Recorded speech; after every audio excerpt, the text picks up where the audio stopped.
সমাজে যে মুনকার দেখবে, খারাপ কাজ দেখবে, সেজন্য হাত দিয়ে সেটাকে থামায়। আমার প্রিয় ভাইরা, না থামালে আমরাই ডুববো শেষমেশ। আমাদের বাঁচার জন্য হইলেও থামাইতে হবে।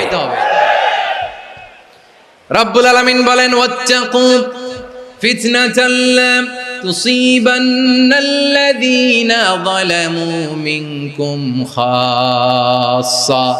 ও আমার গোলামেরা, ওই আযাবকে ভয় করো যে আযাব যখন আমি জমিনের বুকে পাঠাই, শুধু জালেমদেরকেই মারি না, আলেমদেরকেও মারি। আযাব যখন আসে তখন শুধু জালিমই মরে না, আলেমও মরে। জানেন মুসা আলাইহিস সালামের পায়ে একবার লাল পিঁপড়া, তো উনি রেগে মেগে পাশি দেখে লাল পিঁপড়ার বাসা, পা দিয়ে ডলে মুছে সবগুলো পিঁপড়া মেরে ফেলছে। এই ঘটনাটা আল্লাহ ঘটিয়েছেন এজন্য। মুসা আলাইহিস সালাম ছিলেন কালিমুল্লাহ, সরাসরি আল্লাহর সাথে কথা বলতেন। তিনি আল্লাহকে জিজ্ঞেস করেছিলেন, আল্লাহ তুমি যখন কোন জনপদে আযাব পাঠাও, শাস্তি দাও, ওখানকার শুধু জালেমরাই তো মরে না, ভালো মানুষগুলাও মরে, তো আযাব দিবা মুশরিকদের উপর দিবা, অবাধ্যদের উপর দিবা, ভালো মানুষগুলোরে মারো কেন?